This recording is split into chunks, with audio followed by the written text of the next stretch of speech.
Olá, boa noite a todos. É um prazer estar aqui virtualmente falando um pouquinho do Evangelho de Jesus na Casa Fé, Esperança e Caridade, Centro Espírita Cefec. Muito feliz com essa oportunidade, né? Meu nome é Sidney Lopes Pereira, eu sou participante do Centro de Estudos Espíritas Francisco de Assis, no bairro Alto da 15, em Curitiba. Hoje nós vamos falar sobre indulgência. Eu acho que a gente está precisando bastante estudar um pouquinho sobre a indulgência, sobre julgar com amor, sobre a empatia e sobre olhar o outro como nosso irmão. Primeiramente, eu gostaria de ler para vocês uma mensagem do livro Fonte Viva, do Emmanuel, capítulo 103, para que a gente possa harmonizar o nosso ambiente, né, nas nossas casas, nos nossos lares, e para que a gente possa fazer depois a nossa prece de início. Hoje eu estou como DJ, né? Estou comandando tudo aqui. Então vamos lá. Busquemos o melhor, disse o nosso benfeitor. A mensagem do Evangelho é a seguinte: por que reparas o argueiro no olho do teu irmão? Jesus, isso está em Mateus, capítulo 7, versículo 3. A pergunta do mestre, ainda agora, é clara e oportuna.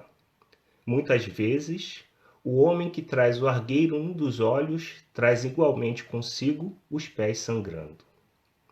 Depois de laboriosa jornada na virtude, ele revela as mãos calejadas no trabalho e tem o coração ferido por 1000 golpes da ignorância e da inexperiência. É imprescindível habituar a visão na procura do melhor, a fim de que não sejamos ludibriados pela malícia que nos é própria. Comumente, pelo veso de buscar bagatelas, perdemos o ensejo das grandes realizações. Colaboradores valiosos e respeitáveis são relegados à margem por nossa irreflexão.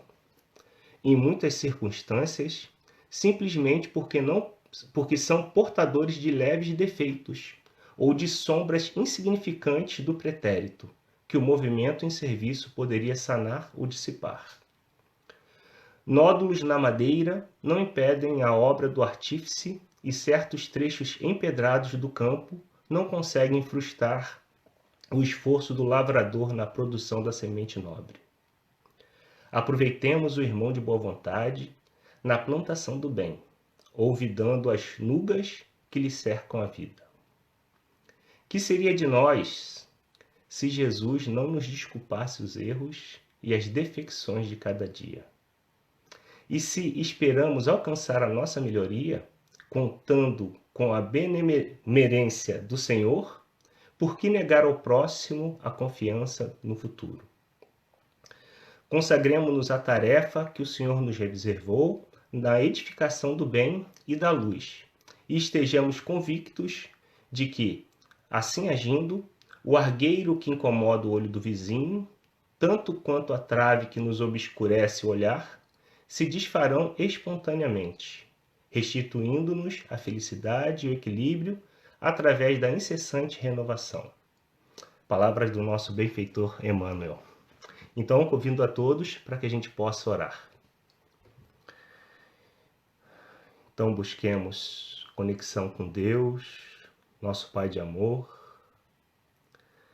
com os nossos mentores, com o nosso anjo da guarda que está sempre conosco, com os mentores também da Casa Cefec, que auxiliam em todos os trabalhos realizados, e com o nosso Mestre Jesus.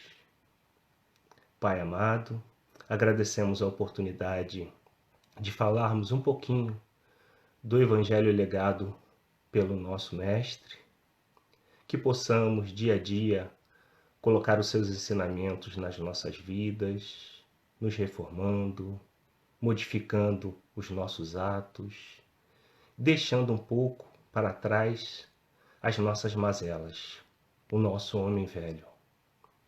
Que olhemos para frente, na edificação do bem e na seara luminosa que nos aguarda, para que possamos trabalhar laborosamente o seu amor pela terra.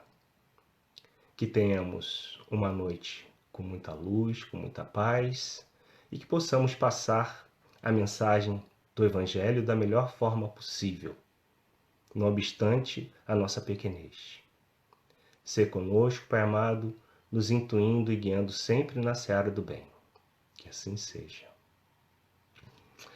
Bom, meus irmãos, então vamos lá. Vamos falar sobre indulgência. Indulgência num mundo muito difícil, né? No mundo que estamos vivendo com opiniões tão polarizadas, né? Vivemos dias muito difíceis. E essas opiniões, elas são polarizadas de tal forma que elas ficam agindo nos extremos, né? Ninguém consegue perceber que existem várias formas de opinar e ver as coisas entre esses dois pontos.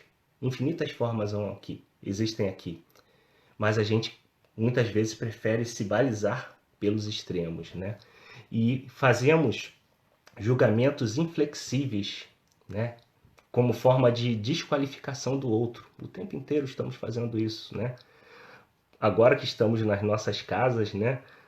Com as nossas mãos ávidas pela justiça, que muitas vezes não pertence a nós mesmos, né? Que nós nem possuímos, nós começamos a dar nossas opiniões dessa forma, né?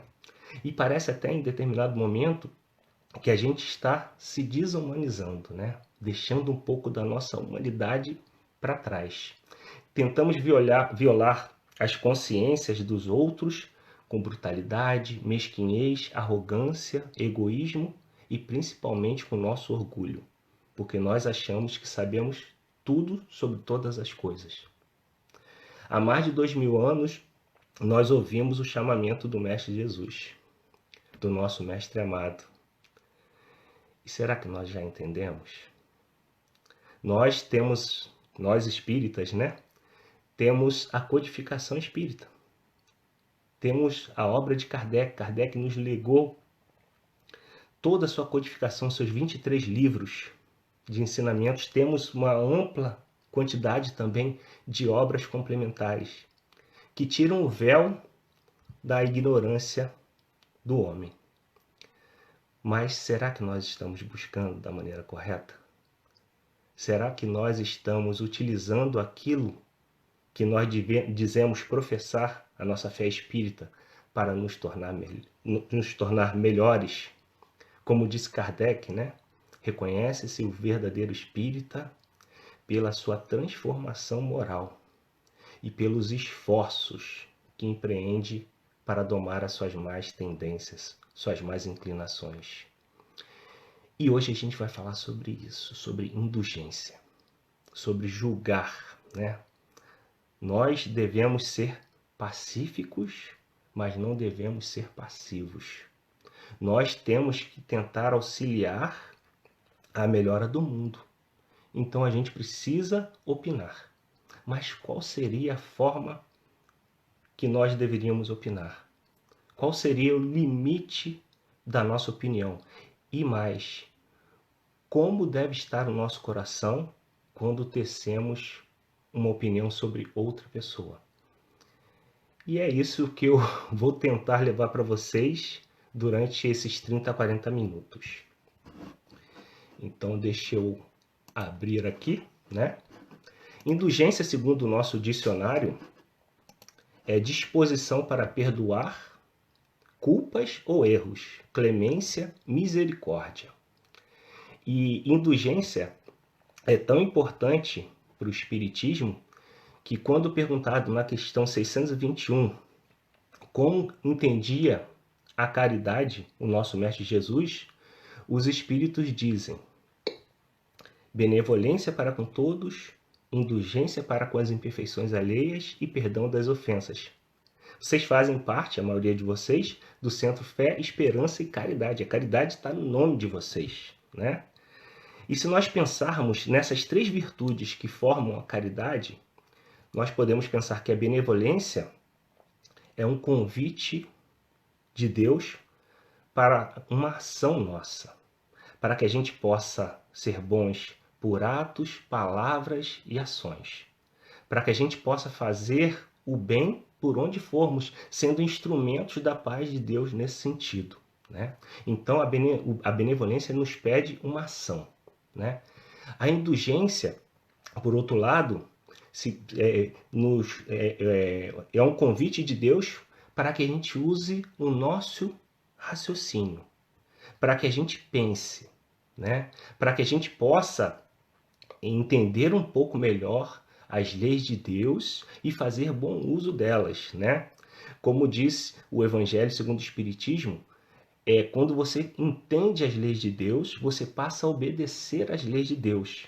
E a obediência é o consentimento da razão. Então, a indulgência serve para que a gente possa pensar, para que a gente possa racionalizar as leis de Deus nas nossas vidas, né? E o perdão das ofensas, aí tem mais a ver com sentimento, né? Para que a gente possa sentir, né, o amor de Deus, né? É um convite para que a gente possa sentir, né? E nesse mesmo trecho do Evangelho, onde se diz que a obediência é o consentimento da razão, os Espíritos nos dizem que a resignação é o consentimento do nosso coração. Então, o perdão é uma forma de sentir. Mas o perdão e a benevolência é um assunto para outro palestrante, para outro dia. Hoje a gente vai falar de indulgência, né? Racionalizar, pensar, entender as leis de Deus e colocá-las em prática. E a gente vai falar um pouquinho sobre isso, né? E aí a gente fica pensando, né? A primeira reflexão que eu trago para essa noite é entender um pouquinho como nós julgamos, né? Quando a gente vai tecer algum tipo de comentário sobre um irmão nosso, sobre uma atitude, sobre um político, sobre quem quer que seja, né? Nessa semana, sem querer entrar muito no mérito, nós vimos uma criança sendo julgada, uma criança de 10 anos sendo julgada de forma veemente, né? Como se aqueles que estivessem ali julgando dessa forma não tivessem os seus pendores. Não estou colocando se era certo, se era errado. Não vamos mexer com isso, né? Mas quando eu vou falar e quando eu vou ver o defeito que eu acredito que a outra pessoa tem, eu procuro apontar um caminho moral em particular para essa pessoa.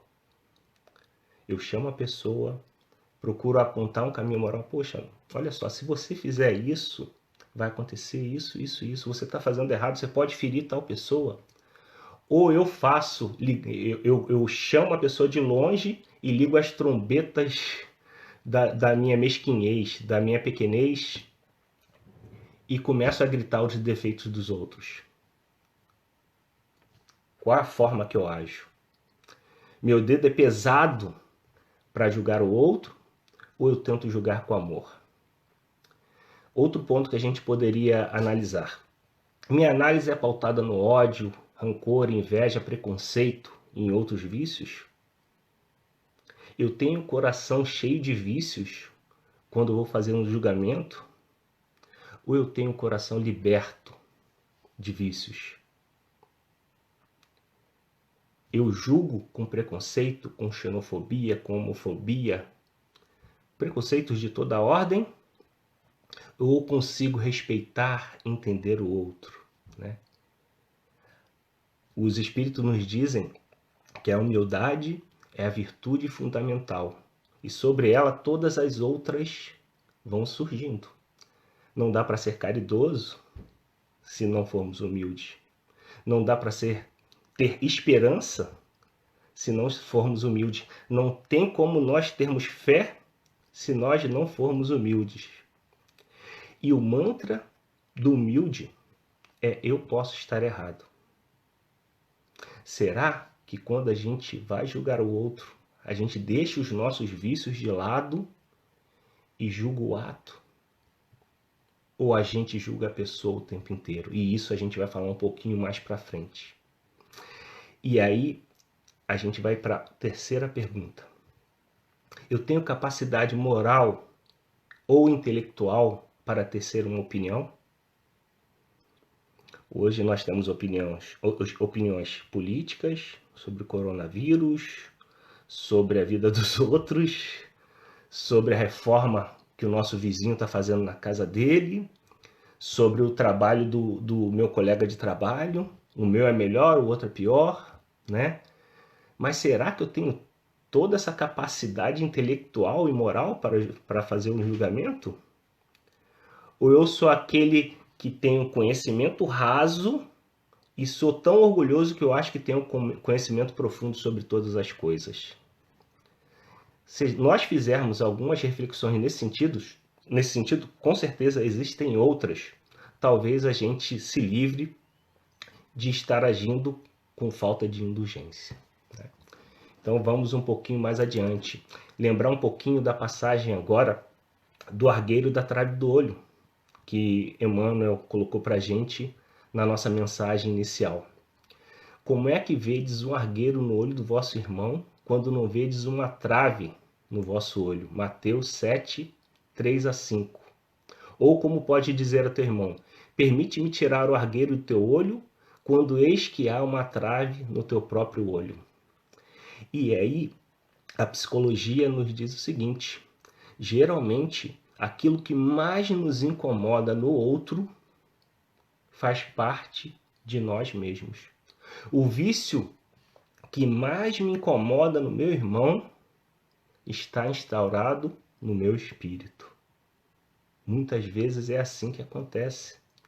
Muitas vezes a gente vê um defeito muito pequeno na personalidade do outro e não vemos o grande rombo que existe nos nossos corações, né? Então que a gente possa primeiro fazer uma análise de quem nós somos, de como nos portamos, do quanto precisamos melhorar, para que aí sim, depois de termos angariado várias virtudes, possamos também auxiliar o outro. Porque o outro tem potencialidades como nós temos, tem defeitos como nós temos, e é um ser perfectível como nós somos. O outro também é filho de Deus. Eu sou filho de Deus e todos nós somos criaturas de Deus. Se pensarmos assim, talvez consigamos entender um pouco as dificuldades do outro e nos colocarmos como servidores, porque nós estamos aqui na Terra para servir, para sermos instrumento da paz de Deus por onde formos. Sigamos, meus amigos. No Evangelho segundo o Espiritismo, no capítulo 10, no capítulo 10, item 10, peguei a seguinte frase: para julgar-se a si mesmo, fora preciso que o homem pudesse ver seu interior num espelho, pudesse, de certo modo, transportar-se para fora de si próprio, considerar-se como outra pessoa e perguntar: que pensaria eu se visse alguém fazer o que faço? Incontestavelmente, é orgulho que o induz a dissimular para si mesmo os seus defeitos, tanto morais quanto físicos. E aí, eu lembrei da questão 919 do Livro dos Espíritos, onde Santo Agostinho nos diz que todos os dias, quando chegar o fim do nosso dia, para que a gente possa nos harmonizar conosco mesmos e trabalhar o nosso sono, nós devemos passar o nosso dia em revista. Tentar trabalhar o autoconhecimento, entender quem nós somos, fazendo uma reflexão de como foi o nosso dia, de como nós agimos, das pessoas que passaram pelo nosso dia, se elas têm algo a dizer contra nós. Se nós fomos orgulhosos, egoístas, vaidosos, ou se nós fizemos todo o bem que poderíamos ter feito. Se nós trabalharmos o autoconhecimento, entendendo contra quais vícios nós lutamos, provavelmente um dia nós lograremos maior sucesso em retirar desses vícios que nos atrasam a marcha, né? Então que a gente possa deixar um pouquinho do nosso orgulho de lado, entendendo, como diz lá no Rio, nós não somos o último biscoito do pacote. Aqui vocês falam bolacha, mas não vamos entrar nesse mérito também, porque a gente não está querendo julgar aqui, né? Entender que nós não somos a última bolacha do pacote e que nós temos defeitos, que nós temos virtudes, que nós hoje somos melhores do que fomos ontem, mas nós temos um grande caminho ainda a percorrer, né? Então que a gente possa deixar um pouquinho o orgulho de lado, que é o vício fundamental. E seguindo mais adiante, Jesus nos deixou no Evangelho vários ensinamentos, né? Mas a gente está falando de julgamento, né? Uma outra forma de julgar, que é julgar com amor, né? E ele fez esse julgamento no momento que os escribas e fariseus trouxeram para ele a mulher adúltera, né? Então eu vou ler aqui o Evangelho e vou comentando com vocês. Então os escribas e fariseus lhe trouxeram uma mulher que fora surpreendida em adultério. E pondo-a de pé no meio do povo, disseram a Jesus. Essa primeira parte aqui, os escribas e os fariseus, né? Os sábios e doutos, né? Como diz uma outra passagem do Evangelho, que tinham todas as verdades, que sabiam tudo sobre a lei, né? Trouxeram uma mulher que fora surpreendida no adultério, né? Eu acho que naquela época dava para fazer adultério sozinha, né? Que não trouxeram homem, só trouxeram a mulher. Tô brincando. Na verdade, o machismo existe hoje, mas ele era muito pior naquela época, né? E colocaram numa posição de subjugação, de pé, no meio do povo ali, entregue aquela mulher. Vocês imaginem só, com um monte de pessoas em volta querendo lapidá-la, né? E aí falaram para Jesus: Mestre, esta mulher acaba de ser surpreendida em adultério. Ora, Moisés deve ter feito assim, ó, pela lei, ordena que se lapidem as adúlteras. Qual sobre isso vosso sentimento? E aí o Evangelho continua, né? Diziam isto para o tentarem e terem de que o acusar. Jesus, porém, abaixando-se, entrou a escrever na terra com o dedo. Como continuasse a interrogá-lo, ele se levantou e disse: Aquele dentre vós que estiver sem pecado, atire a primeira pedra. Então eles estavam tentando o tempo inteiro, estavam querendo tentar Jesus, porque Jesus trazia uma mensagem nova. Jesus trazia um Deus de amor, mas não um Deus de amor vinculado a apenas um povo. Ele trazia um Deus de amor para a humanidade inteira, para todo o universo, com leis amorosas, universais e perfeitas. Muito diferente das leis civis necessárias que Moisés trouxe para aquele povo, né? Então eles estavam muito vinculados ao povo, né? Existia um sentimento muito difícil, porque era um povo que era escravizado por Roma naquela época também. E eles queriam, esperavam um Messias belicoso. Mas Jesus é amor, né? E Jesus ele entrou a escrever na terra com o dedo. Segundo o Divaldo Franco, numa das viagens dele aqui na Terra, ele falou assim, olha, ele devia estar escrevendo assim: hipócrita, perverso, assassino, né? E outros defeitos e outros vícios, né? Que aquelas pessoas que estavam ali de pé possuíam, né? E escrevendo isso. Em determinado momento, ele se levantou e disse: Jesus, como eu disse anteriormente, era pacífico, mas não era passivo. Jesus tomou uma posição naquele momento. Aquele dentre vós que estiver sem pecado, atire a primeira pedra. E voltou a escrever de novo no chão, né? Quanto aos que o interrogavam, esses, ouvindo falar daquele modo, não esperavam aquilo do mestre, né? Se retiraram, um após o outro, afastando-se primeiro os mais velhos, aqueles que tinham mais pendores, né? Ficou, pois, Jesus a sós com a mulher, que estava no meio da praça. Então, levantando-se, perguntou-lhe Jesus: Mulher, onde estão os que te acusavam? Ninguém te condenou? E ela respondeu: Não, Senhor. Disse-lhe Jesus então: Também eu não te condenarei. Vai-te e de futuro não tornes a pecar. E aí a gente tem que fazer algumas análises sobre isso tudo, né? Se nós pensarmos um pouquinho, se nós pegarmos, por exemplo, a passagem que Paulo nos fala em Romanos 3:10, como está escrito nos Salmos, né? Não há nenhum justo sequer entre nós. Nenhum justo sequer entre nós.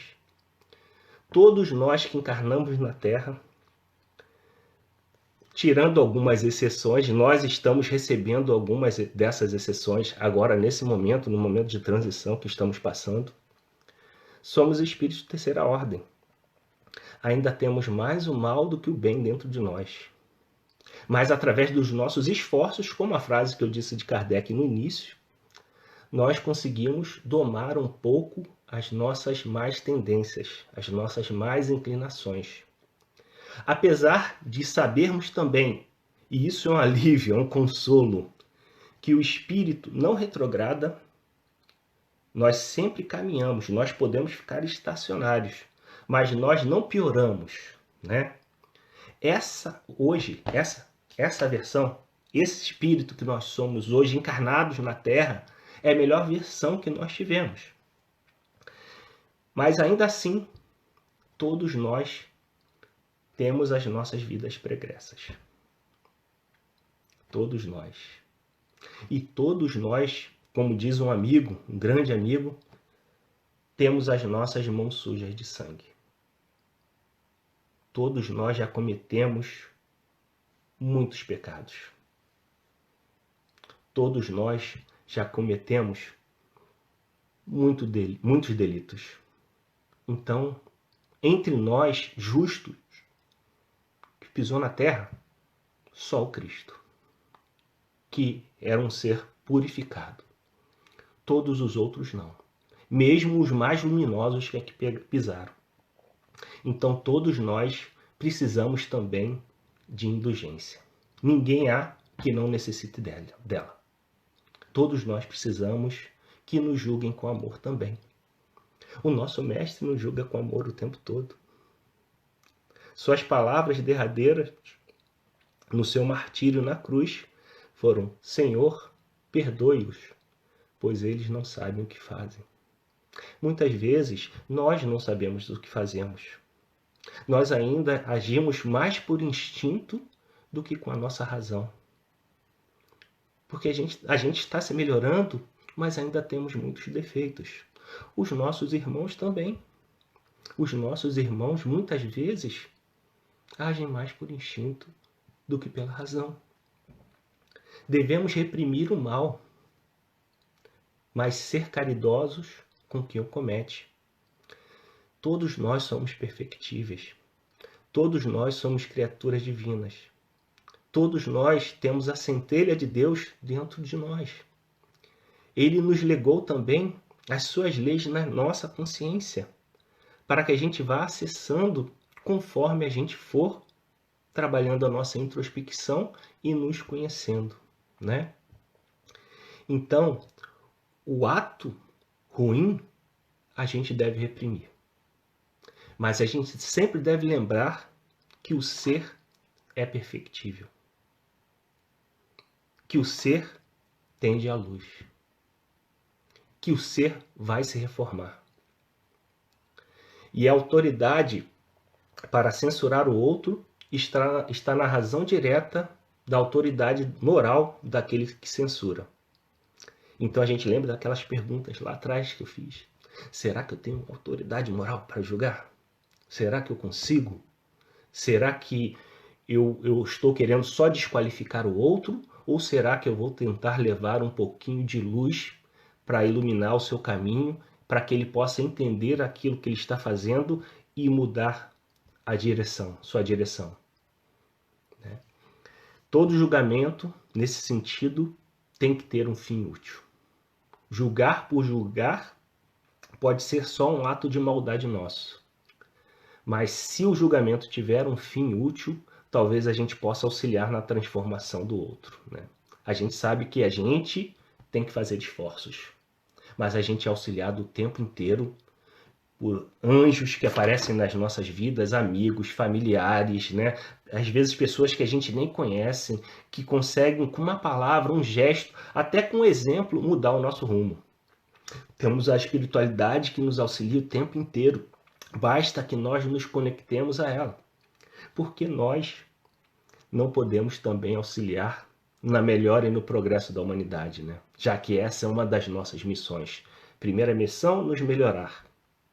Segunda missão, auxiliar para o progresso da humanidade. Né? Viemos aqui para servir, como eu falei anteriormente.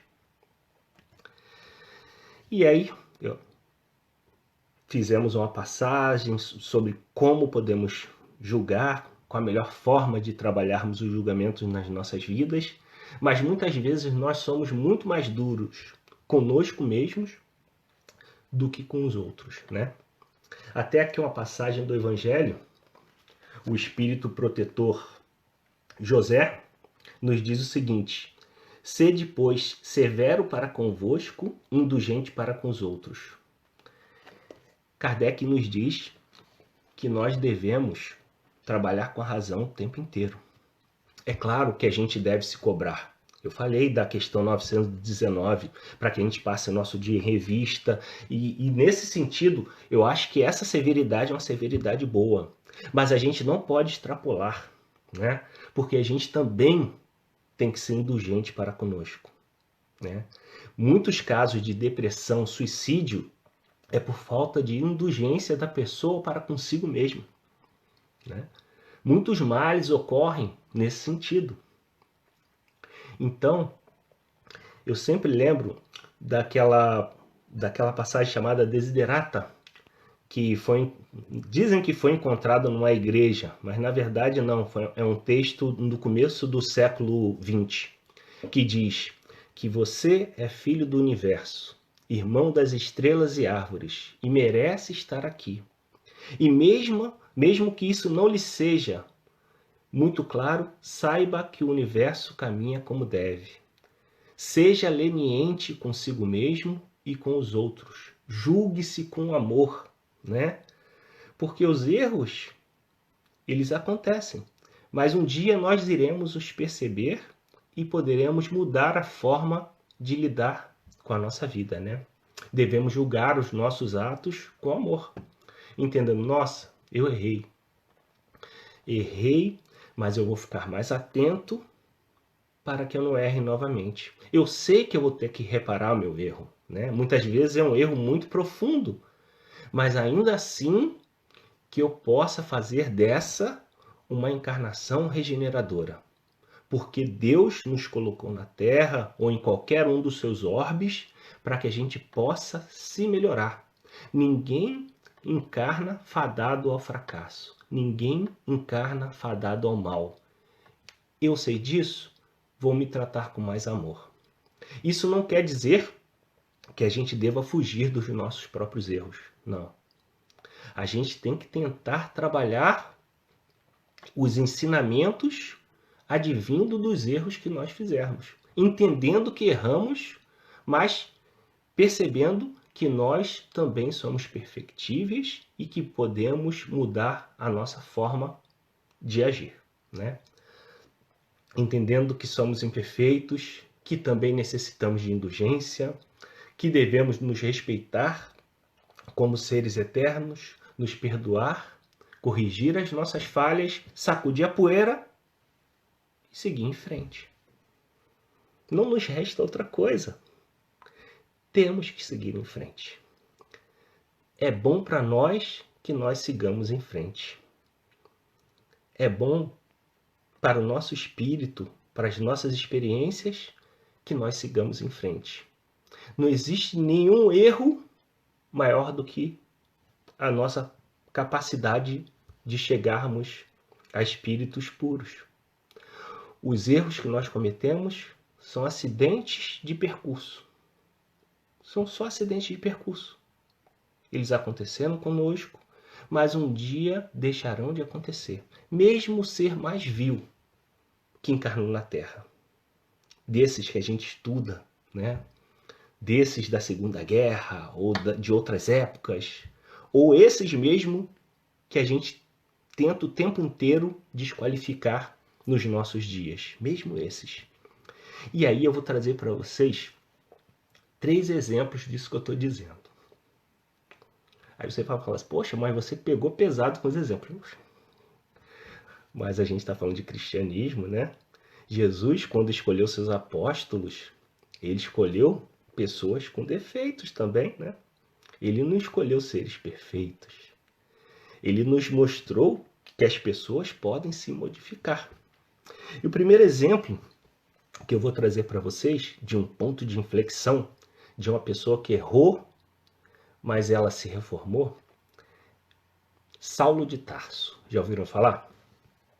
Saulo de Tarso, do Sinédrio, aquele que sabia todas as leis, aquele que julgava com pulso forte, orgulhoso, um homem com muitas qualidades. Ele já possuía muitas qualidades, mas também tinha alguns vícios.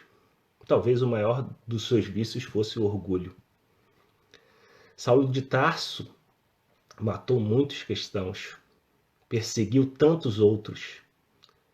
Para aqueles que já leram a obra Paulo e Estevão, do Emmanuel, sabem o que estou falando, né? Para mim, essa é o melhor romance espírita de todos os tempos. E ele estava procurando Ananias. Ele ia matar Ananias. E de repente, ele, de cavalo às portas de Damasco, teve uma visão do Cristo, caiu do cavalo e ouviu do Cristo o seguinte: Saulo, Paulo não, ele ainda não era Paulo. Saulo, por que me persegues? E naquele momento, ele percebeu o erro. Ele percebeu o erro. Ele percebeu o magnetismo do Cristo e que ali estava a verdade. E perguntou para Jesus: Senhor, que queres que eu faça? O que queres que eu faça? A partir daquele momento, ele se transformou em Paulo,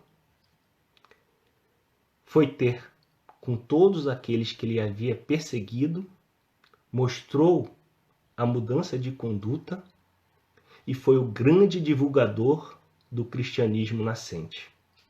Muitos estudiosos dizem que se não fosse por Paulo, talvez nós não estivéssemos falando de Jesus hoje. O trabalho que ele fez foi fantástico, fenomenal. As cartas de Paulo são maravilhosas, são odes ao amor. Aquele foi o seu ponto de inflexão. Imaginem se Paulo tivesse ficado atrelado ao seu passado, se julgando de uma forma muito pesada, não sendo leniente com as atrocidades que ele cometeu. Talvez nós hoje não tivéssemos o cristianismo. Esse foi o meu primeiro exemplo. Para aqueles que quiserem saber um pouco mais dessa história e não leram ainda, leiam Paulo e Estevão. É um livraço. Então vamos para o segundo exemplo. O segundo exemplo é o Pedro. Pedro, batizei meu filho do meio de Pedro. Vocês verem que eu adoro esse nome. Gosto muito da história de Pedro. Pedro era um homem reto, Ele era era o mais velho dos apóstolos de Cristo, né? Ele tinha uma liderança enorme sobre seus companheiros, né? Era um pescador, era um homem simples, era um homem que tinha muitas qualidades. Mas Pedro também era muito orgulhoso, né? E Pedro mostrou esse orgulho durante muitas e muitas passagens do Evangelho. Ele mostrou muitas coisas boas também nessas passagens, mas o seu orgulho. E lembrando agora um pouquinho da passagem da cerimônia do lava-pés, no livro A Boa Nova, de Humberto de Campos, também outro livro bom, para quem não leu. Jesus estava mostrando ali aos seus apóstolos que todos nós devemos ser servidores do mundo, né? Nós estamos aqui numa missão de servir. Nós trabalhamos as leis de Deus, nos colocando em posição de humildade, né? Para que outras virtudes surjam através da humildade, que é a virtude fundamental. E Jesus estava lavando os pés dos seus apóstolos, porque sabia que em pouco tempo ele seria levado ao seu martírio.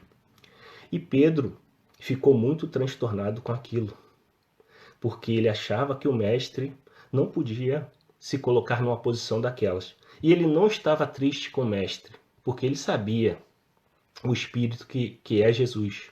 Ele estava triste e muito transtornado com os seus companheiros. E Jesus estava tentando explicar para Pedro o que ele precisava fazer, né? Pedro, deixe que eu lave seus pés também. E Pedro, não, né? Deixa disso, né? E colocando o orgulho dele todo para fora. E naquele momento, Jesus falou para Pedro o seguinte, essa passagem é lindíssima, né? Ele disse, Pedro, ainda hoje saberás que o homem no mundo é mais frágil que perverso. O homem no mundo é mais frágil que perverso. Gente, vamos gravar isso. Nós somos mais frágeis que perversos. Nós somos ignorantes. Né? Nós ainda não conhecemos o bem. Por isso, nós erramos. Mas um dia, nós vamos conhecer o bem. E Jesus falou isso para ele. E ainda assim, Pedro não se convenceu. E naquele dia, Pedro negou Cristo 3 vezes. Depois disso, né, ele se arrependeu, tudo mais. No lago Cafarnaum, depois que Jesus se materializou na terra e andando pela terra mostrando, né, que nós sobrevivemos, né, a nossa morte, a morte do corpo físico, ela acontece, mas o nosso espírito é eterno. Ele mostrou para Pedro e pediu que Pedro continuasse sua caminhada, que apacentasse as suas ovelhas, né? E Pedro teve o ponto de inflexão no seu maior delito, que foi negar aquele que ele mais ama. E Pedro se transformou no amor do cristianismo. Na briga entre Paulo e Tiago Menor, também está no livro Paulo Estevão, Pedro colocou o seguinte, e ali estava para romper o cristianismo, por conta da ideia fixa de Tiago Menor em fazer a circuncisão de Lucas, né? Pedro falou o seguinte, não. Eles brigando assim, aí Pedro falou, não, olha só, eu tô errado, eu não fui um bom líder, um bom guia, e foi falando com amor, e de repente ele conseguiu, naquele momento também do cristianismo nascente, que não acontecesse uma cisão, né, dessas duas vertentes. A vertente mais tradicionalista de Tiago Menor e Paulo, que é o apóstolo dos gentios, né? E ali ele foi amor, né? E Pedro, depois disso tudo, era amor o tempo inteiro, né? Então, assim, Pedro também se modificou. Esse foi o segundo exemplo. E o terceiro exemplo, para que a gente possa fechar, como eu venho da casa Francisco de Assis, né? A gente tem que falar do Poverello. A gente tem que falar do Sol de Assis. A gente tem que falar do Giovanni de Pietro de Bernardone, né? Que era um menino rico que lutou na guerra de Perúdia, que ficou preso um ano, que tinha aquela vontade de ser cavaleiro, né? De trabalhar dessa forma, e de repente ele percebeu que perto da cidade onde ele morava, ele percebeu que existia a pobreza, que existia a miséria, que as pessoas viviam refugiadas na tristeza, sem as suas necessidades básicas atendidas. E ele começou a mudar sua postura naquele momento. E fazendo uma prece na igreja de São Damião, ele escutou, né, a voz de Deus dizendo que ele reformasse a sua igreja. E ele achou que isso era uma coisa material, que ele deveria reformar a capelinha que existe na parte baixa de Assis. Uma capela bem antiga, do ano 800 e alguma coisa, assim, não sei direito. Depois vocês pesquisem aí. Vocês vão falar assim, esse carioca tá falando besteira, né? E ele foi com as suas próprias mãos e reformou aquela capelinha junto com os miseráveis e pedindo esmola. E um dia ele teve um insight. Ele pensou assim, não é só reformar a capelinha. Na verdade, Deus está me pedindo que eu reforme a instituição igreja. Que eu mostre, na verdade, o que é o cristianismo, da maneira que o Mestre Jesus trouxe para nós. O cristianismo é doação. O cristianismo é serviço. O cristianismo não é opulência. O cristianismo não é julgamento inflexível. O cristianismo é aceitar o outro. O cristianismo não é violar a consciência de ninguém. E ali ele também teve seu ponto de inflexão, e de um rapaz rico, que também teve suas farras de juventude, se transformou no sol da Idade Média. Então, que nós também possamos nos julgar com amor, trabalhar o amor nas nossas relações e buscar nos melhorar a cada dia. Que possamos entender que necessitamos de indulgência para que a gente possa também ser indulgente com o outro, com o nosso irmão de caminhada, com aqueles que estão caminhando ao nosso lado. Que nós sejamos indulgentes também com aqueles que estão nas nossas casas, né? Com a nossa família. Por muitas vezes nós somos um anjo do lado de fora e um demoninho na nossa casa, né? Que a gente aproveite todas as oportunidades de serviço que Jesus nos dá. Então, meus irmãos, essa era a fala que eu tinha. E vocês me desculpem, mas eu não consegui ficar atento ao Facebook, porque eu estou fazendo essa live pelo celular, então não sei se tem alguma pergunta, alguma coisa, isso não apareceu para mim, tá bom? Peço a todos agora que me acompanhem na prece de encerramento. Então, buscando novamente a conexão com o nosso Pai de amor, agradeçamos pela oportunidade de estarmos na Terra, de podermos nos melhorar, de conhecermos o Evangelho de Jesus, sob a ótica espírita também, que coloca de forma mais profunda para que a gente possa entender as palavras do Mestre Jesus. Que sejamos indulgentes, que sejamos caridosos, que sejamos fraternos, que sejamos bondosos, que possamos dar o que ainda não possuímos, como se fosse o óbolo da viúva. Que possamos dar um pouco de paciência, se ainda não tivermos, para trabalharmos a paciência em nós. Que possamos trabalhar a tolerância, se ainda não formos tolerantes, pois assim também nos tornaremos. Que possamos trabalhar a caridade, porque ela um dia será a nossa libertação. Pai amado, que tenhamos um bom resto de semana e que possamos ser um pouquinho, um ponto de luz por onde formos. Sê conosco, Senhor, hoje, amanhã e sempre. Que assim seja. Boa noite a todos, fiquem com Deus e sejam amor por todos os lugares. Tchau, tchau.